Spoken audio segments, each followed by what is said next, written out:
একটা একটা করে আপনার সমস্যাগুলোর কথা আল্লাহকে বলেন। আপনার এমনও সমস্যা থাকতে পারে যেটার কথা আপনি নিজেও জানেন না, কিন্তু আল্লাহ জানেন। আমি আর আপনি যদি সত্যিকার অর্থে আল্লাহর নিকট ক্ষমা চাইতে পারি, তাহলে ওই অজানা সমস্যাগুলো স্বর্গীয় হস্তক্ষেপে সমাধান হয়ে যাবে। ইউরসিলুস সামা আলাইকুম মিদরারা। আল্লাহ সুবহানাহু ওয়া তাআলা এখানেই থেমে যাননি। আপনি কার জন্য ক্ষমা চাচ্ছেন? আপনার নিজের জন্য। ইস্তাগফিরু রাব্বাকুম, তোমরা নিজেদের জন্য ক্ষমা প্রার্থনা করো। আল্লাহ বলেন ওয়ায়ুমদিদকুম বিআমওয়ালি ওয়া বানিনা, তোমাদের ধন সম্পদ, তোমাদের সন্তান সন্ততি বাড়িয়ে দেওয়া হবে। তিনি ধন সম্পদ এবং সন্তান সন্ততি দিয়ে তোমাদের ঐতিহ্যকে সমৃদ্ধ করে দিবেন।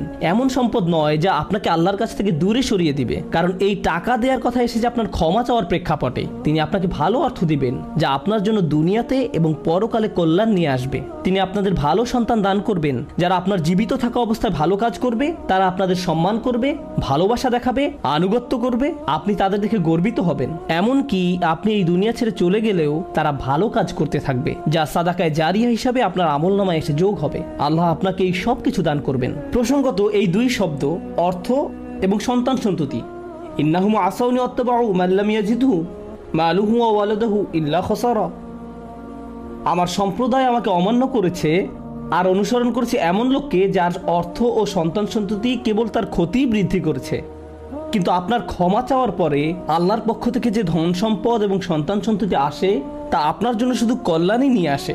একই ধন সম্পদ এবং সন্তান সন্ততি, পার্থক্য হলো এখন তাদের উপর আল্লাহর ক্ষমা ও রহমত রয়েছে।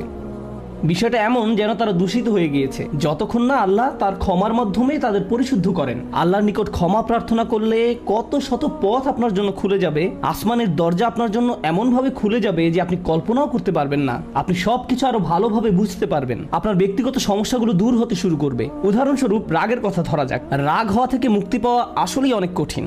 বহু মানুষ খুবই সমস্যাপূর্ণ জীবনযাপন করে, খুব অল্পতেই রেগে যান, কিছু একটা তাদের সামান্যতেই ক্রোধান্বিত করে, আর তারা এর সাথে লড়াই করতে পারেন না। তারা তাদের এই সমস্যাটা বুঝতে পারেন, কিন্তু নিজের কাছে অসহায় হয়ে পড়েন এবং মনে মনে ভাবেন, না, আমার পক্ষে এই রাগ হওয়া থেকে মুক্তি পাওয়া সম্ভব না। হুদায়বিয়ার সন্ধির সময় সাহাবীরা খুবই রাগান্বিত হয়ে পড়েছিলেন। তাদের রাগ দূর করা সম্পর্কে আল্লাহ কি বলছেন? তিনি বলছেন ওয়া আনজালাস সাকিনাতা ফি কুলুবিল মুমিনিন, তিনি আকাশ থেকে বিশ্বাসীদের অন্তরে প্রশান্তি নাজিল করলেন। প্রশান্তি আমাদের নিজেদের কাছ থেকে আসে না, আমরা নিজেদের প্রশান্ত করতে পারি না। মুসা আলাইহিস সালামের মা ভয়ে টেনশনে প্রায় মারা যাচ্ছিলেন যখন তার ছোট শিশু একটা বক্সে বন্দি করে পানিতে ভাসিয়ে দিলেন। লাউলা আর রাবাতনা আলা কলবিহা, যদি আমি তার হৃদয়কে দৃঢ় করে না দিতাম। তার নিজের পক্ষে সে অন্তরকে দৃঢ় করা সম্ভব ছিল না। ঐশ্বরিক হস্তক্ষেপ বলে এটা ব্যাপার আছে। আল্লাহ তার অন্তরকে দৃঢ় করেছিলেন, যা আমাদেরকে আমাদের ব্যক্তিগত দুর্বলতা এবং প্রবণতা থেকে সুস্থ হতে সাহায্য করে। কিছু কিছু মানুষ অশ্লীলতার প্রতি খুবই আকৃষ্ট হয়ে পড়ে, কেউ কেউ ক্রোধ নিয়ন্ত্রণ করতে পারে না, আবার কেউ কেউ মারাত্মক লোভী, সবসময় শুধু টাকা পয়সা নিয়ে চিন্তামগ্ন থাকে। তারা এইসব থেকে বের হয়ে আসতে চায়, কিন্তু নিজেদের সাথে যুদ্ধ করে পারে না। এই সব সমস্যার সমাধান আসে আল্লাহর পক্ষ থেকে। আপনার একান্ত ব্যক্তিগত গভীর সমস্যার সমাধান আসে আসমান থেকে। বৃষ্টি যেমন পৃথিবীকে পরিষ্কার করে দেয়, তেমনি আসমান থেকে আল্লাহর রহমত এসে আপনার সমস্যাগুলোকেও ধুয়ে মুছে পরিষ্কার করে দেয়। ওয়ায়াজআল লাকুম জান্নাতিন ওয়ায়াজআল লাকুম আনহারা, তোমাদের জন্য উদ্যান স্থাপন করবেন, তোমাদের জন্য নদীনালা প্রবাহিত করবেন। অর্থাৎ আল্লাহ বলছেন, যদি শুধু ক্ষমা চাও সবই দিব। আমি আপনি মনে করি যে যদি আমরা আল্লাহর কাছে ক্ষমা চাই তাহলে শুধু ক্ষমা পাবো, কিন্তু আল্লাহ বলছেন যদি ক্ষমা চাও তাহলে এমন কিছু নেই যা আমি তোমাদের দিব না। বিষয়টা এমন যে আপনি ইচ্ছা করলে এক এক করে বিভিন্ন জিনিস চাইতে পারেন, অথবা শুধু ক্ষমা চান তাহলে সবই পাবেন। কি আর বাকি থাকে? অর্থ, সন্তান সন্ততি, আপনার সকল সমস্যার সমাধানে আকাশ খুলে যাবে, বাগান, নদী, সব কিছু আপনার জন্য প্রস্তুত। মানুষ সাধারণত মনে করে যে যদি তার আল্লাহর ক্ষমা চায় তাহলে এটা শুধু তাদেরকে পরকালে সাহায্য করবে, কিন্তু এই আয়াতগুলো আমাদের বলছে না। এই আয়াতগুলো আমাদেরকে বলছে যে না, আল্লাহ শুধু আমাদেরকে পরকালেই সাহায্য করবেন তা নয়, তিনি আমাদেরকে এই দুনিয়াতেও সাহায্য করবেন। একবার হজের কথা চিন্তা করুন। আমার আপনার জন্য হজের সবচেয়ে বড় অনুপ্রেরণা হলো আমাদের অতীতের সকল গুনাহ মাফ করে দেওয়া হবে। আমরা নতুন করে আবার শুরু করতে পারবো। যে কাপড়ে আপনি কবরে শায়িত হওয়ার কথা, সেরকম একটি কাপড়ে আপনি হজে যান।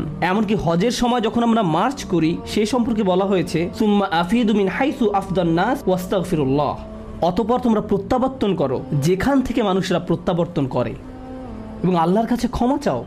হজের মূল বিষয় হলো আল্লাহর নিকট ক্ষমা চাওয়া। এটাই হজের মূল উদ্দেশ্য।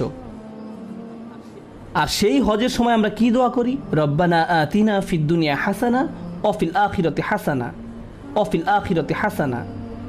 প্রতিটি তাওয়াফে একই দোয়া পাঠ করা হয়, যা কোরআনে মাজিদে এসেছে। রব্বানা আতিনা ফিদ দুনিয়া অফিল আখিরা রব্বানা আতিনা ফিদ দুনিয়া হাসানা অফিল আখিরাতি হাসানা। আমাদেরকে এই দুনিয়ার কল্যাণ এবং পরকালের কল্যাণও দান করুন। অন্য কথায়, এই দুনিয়ায় আমাদেরকে এমন কল্যাণ দান করুন যা পরকালের কল্যাণকে নিশ্চিত করবে। এরকম কিছুর অস্তিত্ব রয়েছে। আর এই সব কিছু আমরা তখনই পাব যখন আপনি আন্তরিকতার সাথে আল্লাহর নিকট ক্ষমা চাইব। খুতবার এই অংশটার উদ্দেশ্য ছিল আপনাদের নিকট ক্ষমা চাওয়ার কিছু উপকারিতা তুলে ধরা, ক্ষমা চাওয়ার লক্ষ্য বর্ণনা করা। কিন্তু আমরা এখনো বলিনি যে কিভাবে ক্ষমা চাইব। কেউ কেউ কৃত্রিম উপায়ে ক্ষমা চায়, আস্তাগফিরুল্লাহ আস্তাগফিরুল্লাহ আস্তাগফিরুল্লাহ। কারো কারো জন্য এটা এত নকল যে একবার আলী রাদিয়াল্লাহু তাআলা আনহু একজনকে এরূপ করতে দেখে বললেন, তোমার ইস্তেগফারেরও ইস্তেগফার প্রয়োজন। এর মাধ্যমে শুধু জিহ্বার ব্যায়ামই হয়, আর কিছু না।